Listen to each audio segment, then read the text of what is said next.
देखो अगला टॉपिक बेटा क्या है, force on a current carrying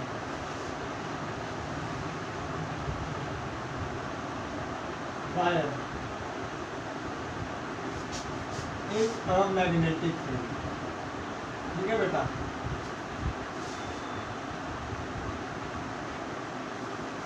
अब समझो करंट कैरिंग वायर का मतलब बेटा, देखो हमने एक चार्ज की बात की थी।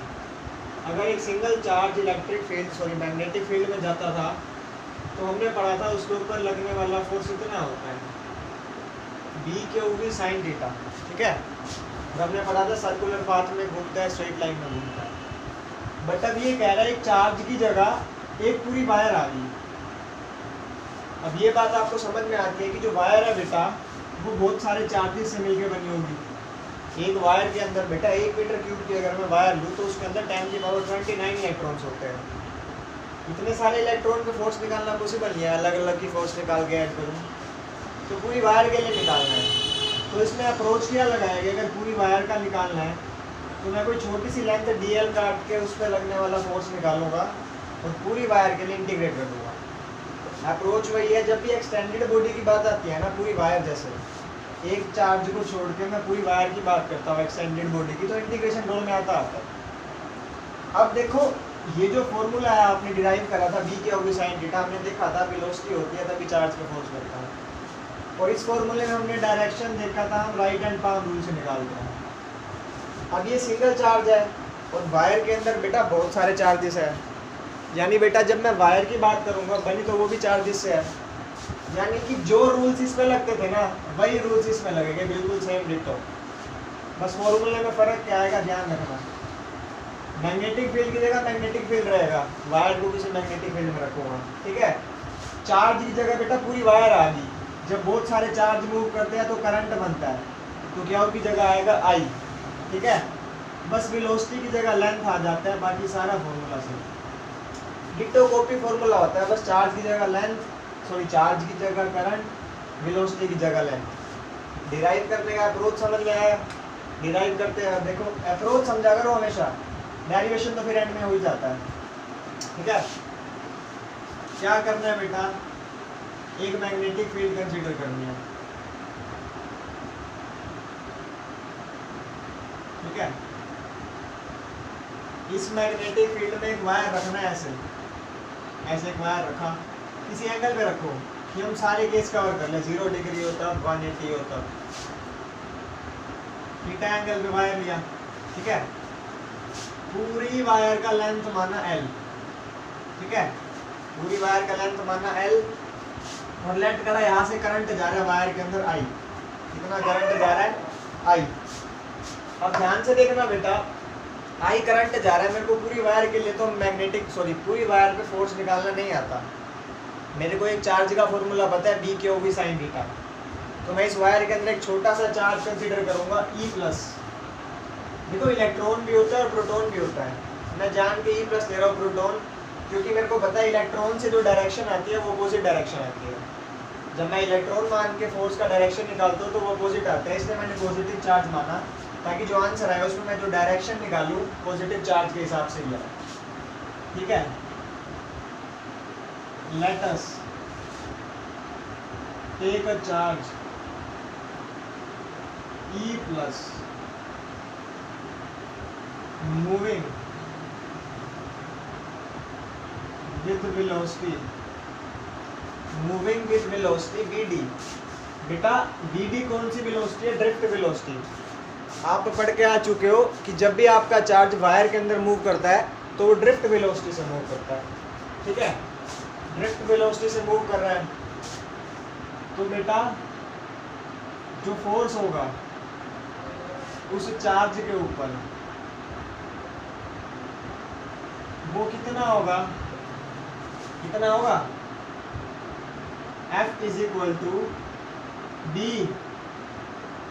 B/V sin theta. देखो इसको वेक्टर फॉर्म में भी लिख सकते हैं ऐसे, Q × V × B, कोई प्रॉब्लम नहीं है। ठीक है, अभी ऐसे लिख दिया, यानी कि बेटा जो एक चार्ज है E, force on charge E plus, वो आपका आ गया ई इंटू में वी बी साइन थीटा, ठीक है, यानी कि B E V sine theta लिख दूँ इसको, बी के और वी के टर्म्स में पढ़ता है। अब मेरे को बेटा एक चार्ज के लिए नहीं, पूरी वायर के लिए खेलना है।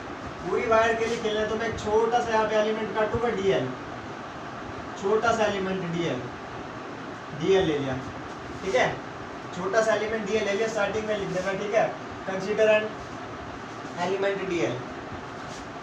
तो बेटा जो फोर्स होगा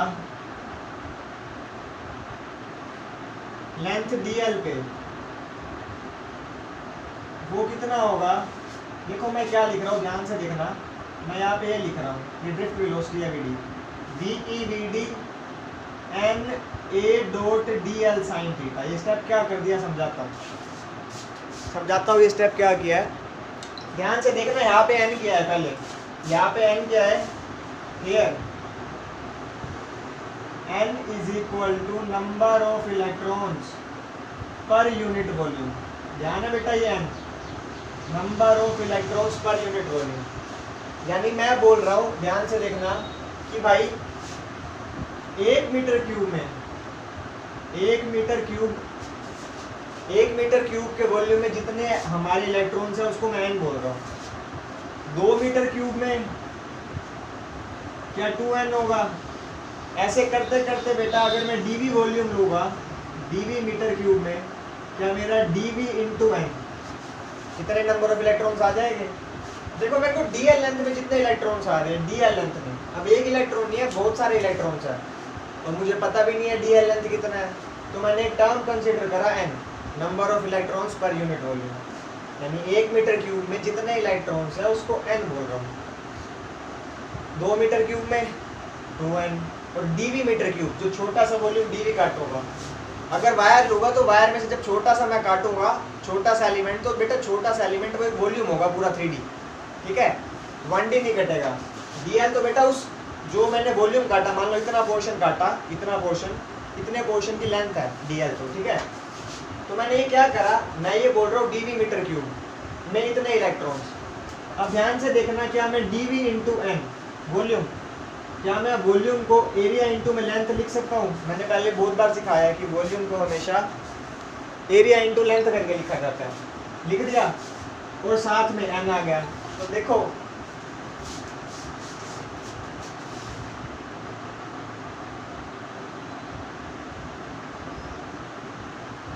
देखो मैंने वही करा है, मैंने वॉल्यूम को एरिया इंटू लेंथ लिख दिया। एरिया कौन सा बेटा, इस क्रॉस सेक्शन का एरिया। अब जब आप छोटा सा एलिमेंट बीच में से काटोगे यहाँ पे कोई, तो उसका बेटा एरिया थोड़ी बदलेगा क्रॉस सेक्शन का, जहाँ से करंट एंटर कर रहा है। कोई भी एलिमेंट काट लो कहीं से भी, जो बेटा जिस जगह से करंट एंटर कर रहा है वो एरिया सेम रहेगा ए, ठीक है। और छोटी सी length dl, area into dl क्या बन जाएगा बेटा, वॉल्यूम। तो स्टेप में यही करा मैंने, ध्यान से देखना। टोटल नंबर ऑफ इलेक्ट्रॉन्स जो dl लेंथ में है, dl लेंथ में, उसकी जगह मैंने ये डाल दिया NaDl। क्या ये स्टेप समझ में आता है बेटा सबको, स्टेप क्लियर होता है। ये स्टेप पहले बहुत बार करवाया मैंने। अब देखो यहाँ के बाद डेरिवेशन खत्म। देखो इसको इंटीग्रेट करना है, बहुत कुछ नहीं करना, इसको इंटीग्रेट करना है, क्योंकि छोटे छोटे dl एलिमेंट्स काटूंगा और 0 से लेकर l लेंथ के लिए इंटीग्रेट कर दूंगा। तो बस अब निकाल दो फोर्स, F का फॉर्मूला, B कांस्टेंट है, बाहर निकाल लो, ठीक है, E कांस्टेंट है, बाहर निकाल लो।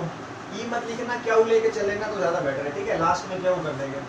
DE, इसके बाद और क्या क्या कांस्टेंट है, कुछ बाहर निकालो ही मत, पहले तो बेटा एक स्टेप करना है, रुको एक सेकंड। देखो ये फॉर्मूला बन रहा है यहाँ पे, ध्यान से देखो, VDENA, ये D ना, याद करो ये फॉर्मूला सिखाया था मैंने, VDENA, चाहे तो बाहर निकाल के आई लिख दो, चाहे अंदर ही लिख दो। फॉर्मूला ध्यान है, सेकंड यूनिट में मैंने करंट का फॉर्मूला निकलवाया था, V ना, VD drift velocity, E into में number of electrons per unit volume into में एरिया। तो इसकी जगह लिख दो बेटा BI DL साइन थीटा, ठीक है। फिलहाल के लिए थीटा एंगल कांस्टेंट है क्योंकि मैं एल के रिस्पेक्ट में डिफरेंशिएट कर रहा हूँ। तो बी बार आई बार साइन थीटा बार डी एल का इंटीग्रेशन कहाँ से का 0 से एल। ठीक है, कुछ नहीं दिया हो तो पूरी वायर के लिए इंटीग्रेशन एल ही होता है। लिमिट्स डालनी है डालो, नहीं डालनी ना डालो, मर्जी है। ठीक है, क्योंकि पूरी वायर का इंटीग्रेशन कर रहा है। तो 0 से एल के लिए जब इंटीग्रेशन करूँगा, लास्ट स्टेप यहाँ पे कर रहा हूँ, ये बन जाएगा F is equal to B I L sine theta. तो यही हमारा फोर्स का फॉर्मूला है। इसको वेक्टर फॉर्म में लिखना है तो बेटा ध्यान रखना, यहाँ पे एंगल किस किस के बीच में लिया जाता है, यहाँ पे एंगल लिया जाता है L और B के बीच में। L की डायरेक्शन वही होती है जिस तरफ करंट जा रहा होता है, तो I और B के बीच में भी ले सकते थे, बट जो हमारा करंट होता है वो स्केलर होता है, इसीलिए लेंथ को यहाँ पे वेक्टर क्वांटिटी माना गया, L क्रॉस B। ये फॉर्मूला आ गया बेटा, B I L sine theta. कर लो इसको, कुछ नहीं क्या, क्या भी साइन थीटा एक चार्ज के लिए। ठीक है, क्या भी साइन थीटा एक चार्ज के लिए। और जब मेरे को डीएल लेंथ के चार्ज लेने थे तो मैंने इस टर्म से मल्टीप्लाई कर दिया, किससे, ए इंटू डी एल इंटू में। डी वी वॉल्यूम थी जिस वॉल्यूम की बात कर रहा था, एन जो थे number of electrons per unit volume थे, वॉल्यूम को एरिया इंटू में लेंथ लिखा, और यहाँ पे इस फॉर्मूले की जगह मैंने करंट पुट कर दिया। साइड में लिख के दिखा देना, because I is equal to V D E N. ठीक है, ये डेरिवेशन। जहाँ तक रही बेटा इसकी डायरेक्शन की बात, डायरेक्शन के बहुत सारे तरीके, एल क्रॉस बी, एल से बी की तरफ उंगलियां घुमाओ जिधर अंगूठा जाए, पर हम वो लगाते नहीं, आपको पता है। फ्लेमिंग्स लेफ्ट हैंड रूल जो बी के ओ वी साइन थीटा में था, वो भी मैंने नहीं सिखाया लगाना, बट वो भी यहाँ पे भी वैलिड है क्योंकि उसी फॉर्मूले का एक्सटेंडेड वर्जन मान लो इसको। और तीसरा जो हम सीखते थे बेटा, अंगूठा करंट की डायरेक्शन में मैग्नेटिक फील्ड की तरफ उंगलियां खोलेंगे, जिधर पाम जाएगा वो हमारी फोर्स की direction, right hand palm rule. ठीक है, तो जो सा मर्जी लगाओ, तीसरा वाला प्रेफर करना क्योंकि इजी पड़ता है।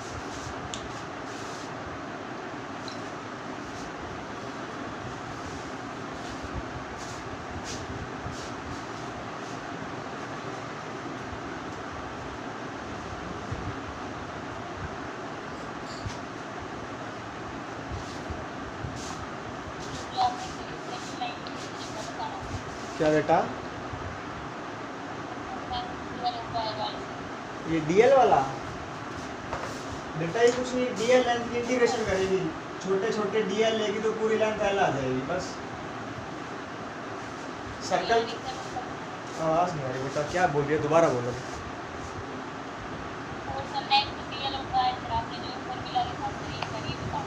ये फॉर्मूला जो लिखा है, अच्छा ये स्टेप बेटा, देख ये स्टेप कुछ नहीं होता, हम एक टर्म मानते हैं N number of electrons per unit volume, यानी पर यूनिट वॉल्यूम मतलब 1 मीटर क्यूब का वॉल्यूम रेफरेंस के लिए लेते हैं। 1 मीटर क्यूब वॉल्यूम में मैंने माना 10 इलेक्ट्रॉन, तो 2 मीटर क्यूब में 2 इंटू 10, 3 मीटर क्यूब में 3 इंटू 10, तो डीबी मीटर क्यूब में डीबी इंटू में 10, खत्म।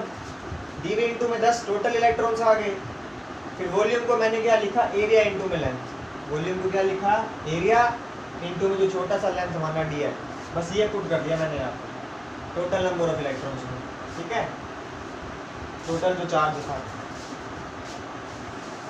अच्छा अब एक बात और सोच लो, ये वाला फोर्स मैक्सिमम कब होगा, जब साइन थीटा मैक्सिमम होगा। साइन थीटा मैक्सिमम कब होता है, 90 पे, यानी जब वायर 90 डिग्री पे पड़ा होता है मैग्नेटिक फील्ड पे, तो उस पर लगने वाला फोर्स मैक्सिमम।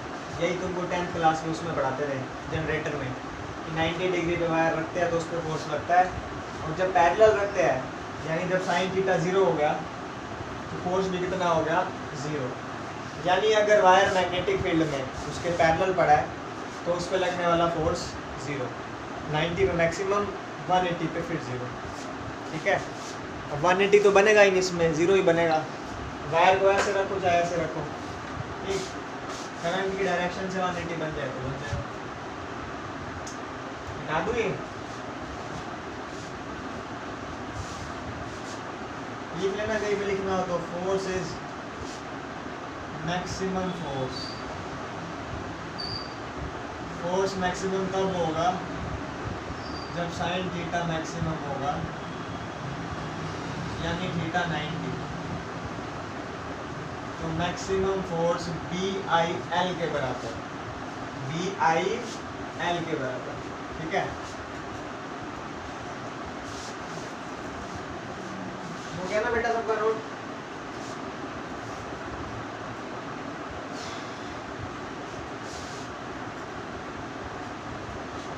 और क्वेश्चन देख लो इसका।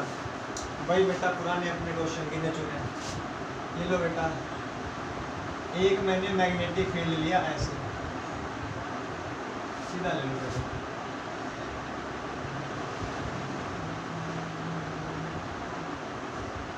ये एक वायर पड़ा है, इसमें करंट जा रहा है ऊपर की तरफ आई, ठीक है। वैल्यू भी दे देगा तो दे देगा, बट अभी तो डायरेक्शन समझ रहे हैं, ठीक है। कह रहा है इस वायर में फोर्स किस डायरेक्शन में लगेगा वो बताता है। फोर्स का डायरेक्शन, मैग्नेटिक फील्ड B है, करंट I है। रूल सिंपल याद है, अंगूठा किधर करना है, करंट की डायरेक्शन में। जिस तरफ मैग्नेटिक फील्ड है उस तरफ अपना हाथ खोलो, जिस तरफ पाम जाए इनवर्स, वो हमारी उसकी फोर्स की डायरेक्शन, ठीक है। ऊपर इधर फोर्स किधर लगेगा, अंदर, फोर्स इनवर्स।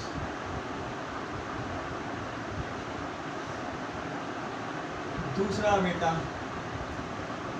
दूसरा देखो, अब इसमें डॉटेड मैग्नेटिक फील्ड ले लो बाहर की तरफ।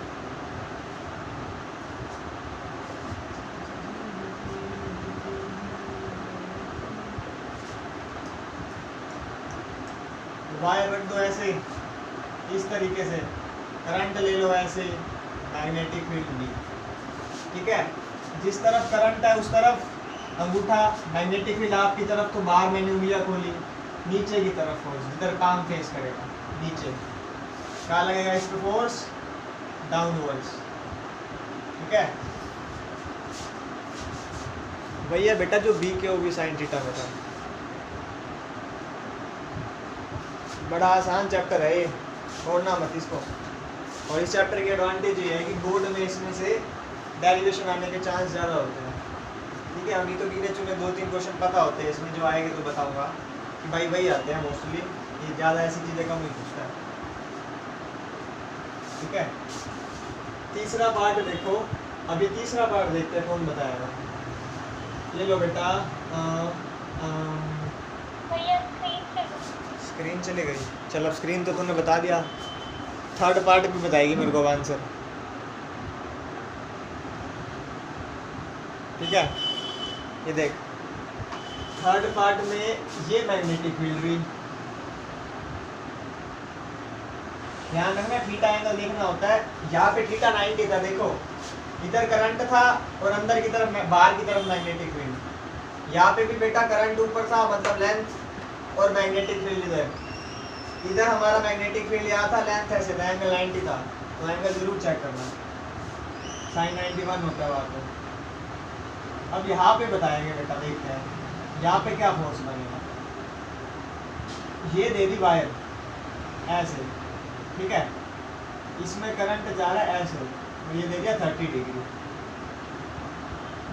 B मैग्नेटिक फील्ड है, फोर्स पूछ रहा है बेटा। हाँ गरीब, फटाफट जवाब, कितना फोर्स होगा।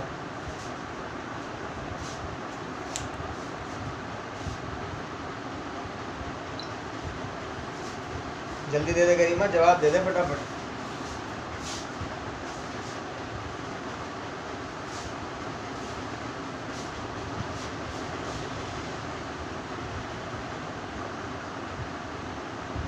गरीमा बेटा जवाब फटाफट जल्दी, इतना आसान सा क्वेश्चन है।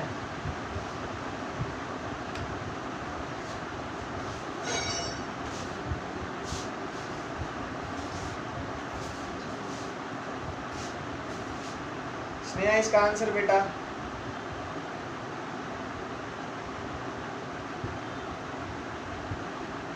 स्नेहा आंसर।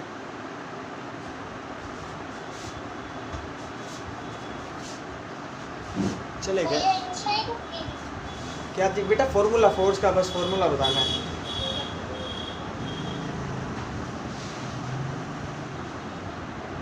डायरेक्शन तो बाद में देखेंगे, फॉर्मूला क्या बनेगा। जैसे यहाँ पे फॉर्मूला बना था BIL, सीधा सीधा। यहाँ पे भी बना था BIL, यहाँ पे क्या बनेगा? डायरेक्शन तो देख लेंगे। 30 बनेगा। वाह दिमाग। एंगल किस किस के बीच में देखते हैं?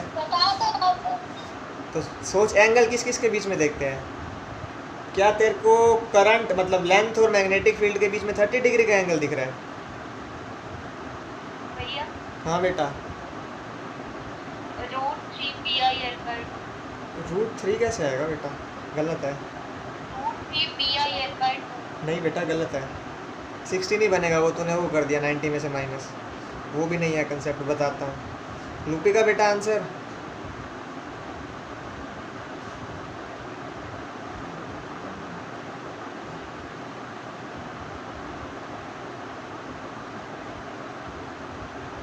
आसान क्वेश्चन है बेटा, ध्यान से देखो, लॉजिक है। L और B के बीच में एंगल देखो, क्या तुमको 30 दिख रहा है एंगल कहीं से? पता नहीं तुमको 30 कैसे दिख रहा है? भैया 90 है। बिल्कुल 90 है बेटा। अंदर की तरफ है मैग्नेटिक फील्ड, ये देख अंदर जाती हुई, अंदर मैग्नेटिक फील्ड, और लेंथ इस प्लेन में है। प्लेन ही अलग अलग है। 30 कंफ्यूज करने के लिए तेरा क्या पागल बना रखा है बेटा? 30 नहीं है, दिख रहा है 30 एंगल नहीं है। 30 तो हॉरिजॉन्टल के साथ है। मैग्नेटिक फील्ड अंदर जाता हुआ या बाहर आता हुआ मान लो, देख लो एंगल 90 बनेगा। ये बस कंफ्यूज कर रखा है। BIL एंगल 90 है बच्चा, ऐसे क्वेश्चन में फंसाता है, जबरदस्ती देता है एंगल। ठीक है, अब देखो इसके अंदर फोर्स का डायरेक्शन, इस तरफ करंट है, अंदर की तरफ मैग्नेटिक फील्ड है। बेटा जब मैंने स्क्रीन दिया, देखो डायरेक्शन की बात करते हैं। फॉर्मूला होता था बेटा L क्रॉस B, और इस वाले फॉर्मूले में आपको मैंने सिखाया जब भी क्रॉस प्रोडक्ट आए तो जो फोर्स होती है वो लेंथ के भी परपेंडिकुलर आती है और मैग्नेटिक फील्ड के भी। जो दो चीज़ें क्रॉस में आती है, जो आंसर आ रहा है वो आंसर इन दोनों के परपेंडिकुलर, यानी जो फोर्स आएगा वो लेंथ के भी परपेंडिकुलर होना चाहिए और मैग्नेटिक फील्ड के भी। अब देखो इधर करंट, अंदर मैग्नेटिक फील्ड, फोर्स ऊपर, और ऊपर जाए तो इसके परपेंडिकुलर जाना चाहिए, यानी ऐसे ये लगेगा फोर्स, डायरेक्शन। ठीक है, करो नोट।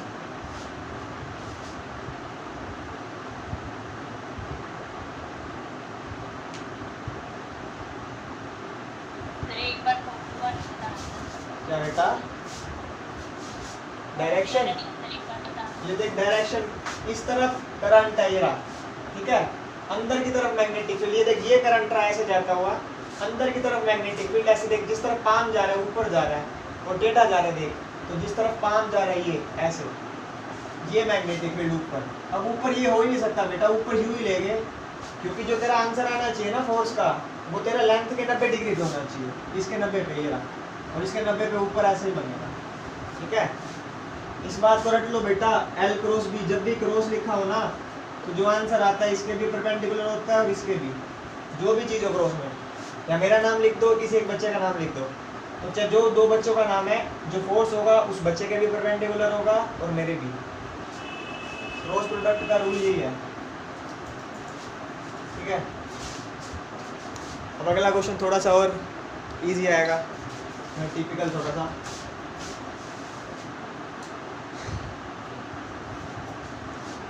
देखो ये क्वेश्चन है,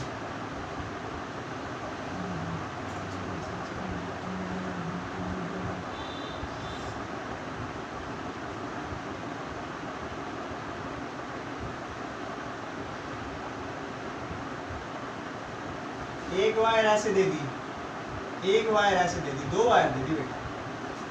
ठीक है, करंट कह रहा है एक में जा रहा है ऐसे, इधर आई और यहाँ के इधर गया आई। अच्छा ये एंगल दे दिया 30-30,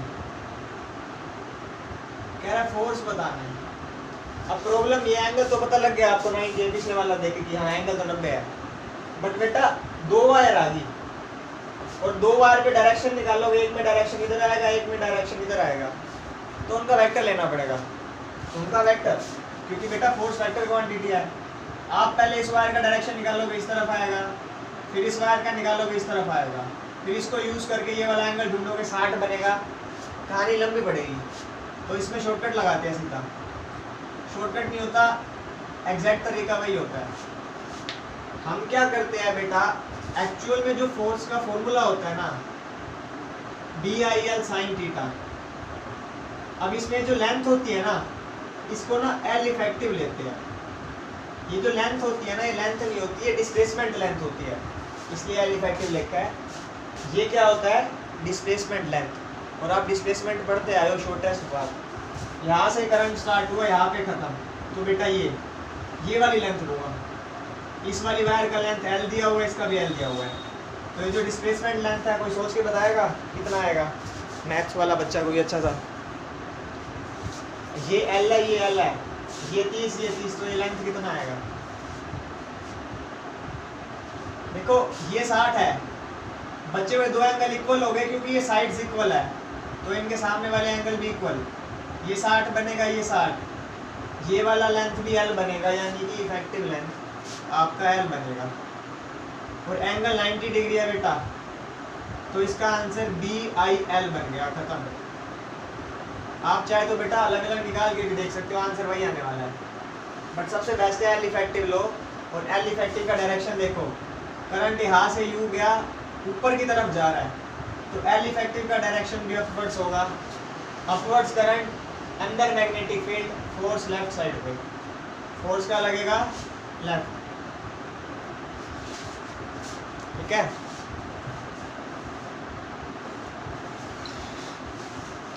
फोर्थ क्वेश्चन क्या बेटा, L इफेक्टिव डायरेक्शन। अच्छा देख, करंट ऊपर जा रहा है, देख ऐसे, तो डिस्प्लेसमेंट लेंथ अगर लेगी, यहाँ पे एक वायर रखेगी, तो उसमें भी करंट ऊपर ही जाएगा, करंट ऊपर, ठीक है। मैग्नेटिक फील्ड अंदर क्रॉस, यानी कि फोर्स पाम इस तरफ खुल रहा है, लेफ्ट साइड पे, इस तरह आ रहा है ना बेटा स्क्रीन में, ठीक है।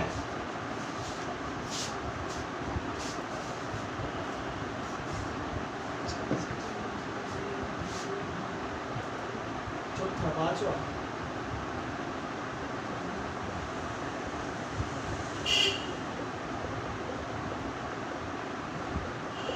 ये बड़ा फेमस क्वेश्चन है, हर जगह कराया होता है, हर बुक में होता है। ऐसे सेमी सर्कल डाल देता है, सेमी सर्कल, और बोल देता है इसका रेडियस R है। रेडियस क्या है? R। सेमी सर्कल, आप रेडियस R बुला लेना, मैं पूरा क्वेश्चन लिखा हुआ है of radius R is put in magnetic field B. Find force and its direction.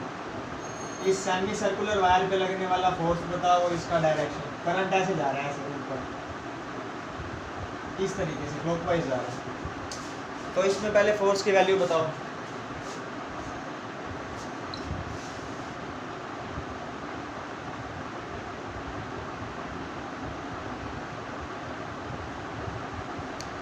सीढ़ियाँ बन गई है सारी बेटा। इसका वैल्यू देखो, आपको पता है फोर्स का फॉर्मूला होता है BIL इफेक्टिव साइन थीटा।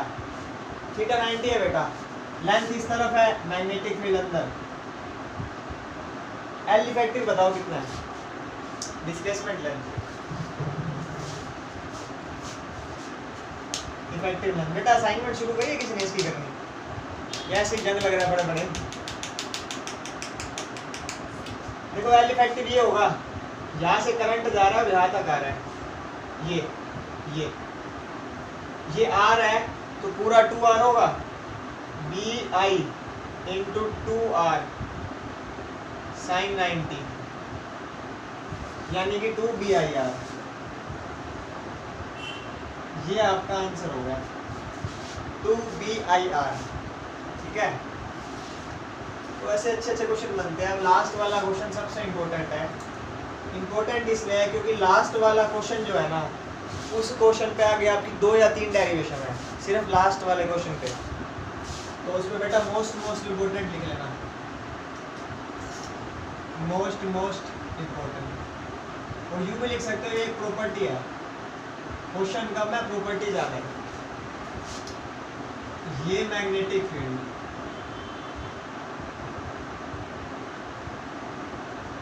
इसके अंदर एक रख दिया मैंने सर्कल, करंट जा रहा है ऐसे आई बी, फोर्स बनाने बेटा वायर के ऊपर, सर्कुलर वायर के ऊपर फोर्स,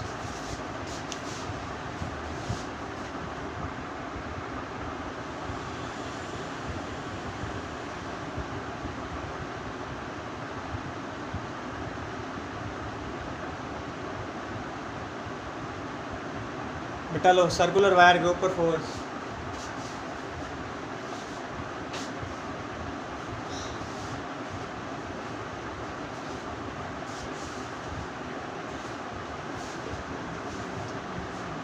ये 0। हाँ बेटा 0 है, ठीक है, इफेक्टिव लेंथ 0 है, ठीक है बेटा। देखो फोर्स का फॉर्मूला होता है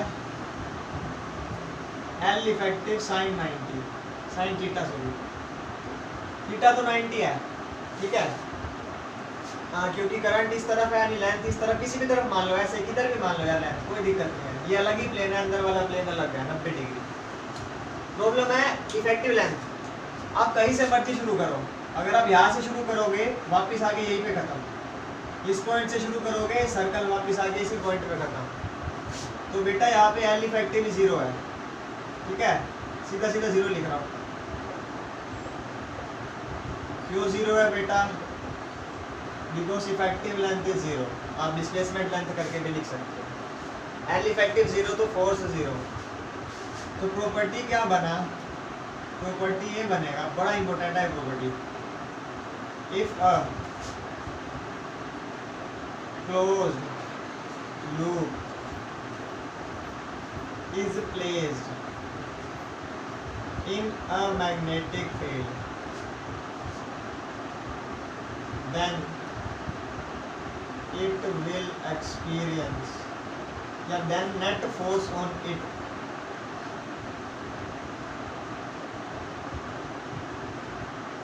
is 0। भूलना मत इसको, इसमें 2 डेरिवेशन है, भूल भी नहीं पाओगे, बड़ी गंदी डेरिवेशन है, समझने में, लिखने में तो 1 मिनट की है बेटा। टॉर्क का क्या डेरिवेशन है इस पे, जैसे आपने टॉर्क पढ़ा हुआ है ना इलेक्ट्रिसिटी में, इलेक्ट्रिसिटी में टॉर्क का फॉर्मूला याद है किसी को, यूनिट नंबर 1 में टॉर्क, देखो जैसे टॉर्क का फॉर्मूला पढ़ते थे ना, ये कहाँ पे यूज आएगा बता सकता हूँ, ये इलेक्ट्रिसिटी में पढ़ते थे, फॉर्मूला होता था electric dipole movement into electric field into sine theta. Magnetism में हो जाता है मैग्नेटिक इलेक्ट्रिक फील्ड की जगह magnetic field, electric dipole movement की जगह मैग्नेटिक डाइपोल मूवमेंट, और साइन थीटा ऐसे कैसे, इस प्रॉपर्टी से आएगा, ठीक है, करेंगे आराम से, ये नोट करो पहले।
यहाँ से आपको एक बात समझ में आई है, जब भी हम एक वायर को किसी दूसरी मैग्नेटिक फील्ड में रखते हैं जब मैं एक वायर को किसी दूसरी मैग्नेटिक फील्ड में रखता हूँ तो उस पर फोर्स लगता है।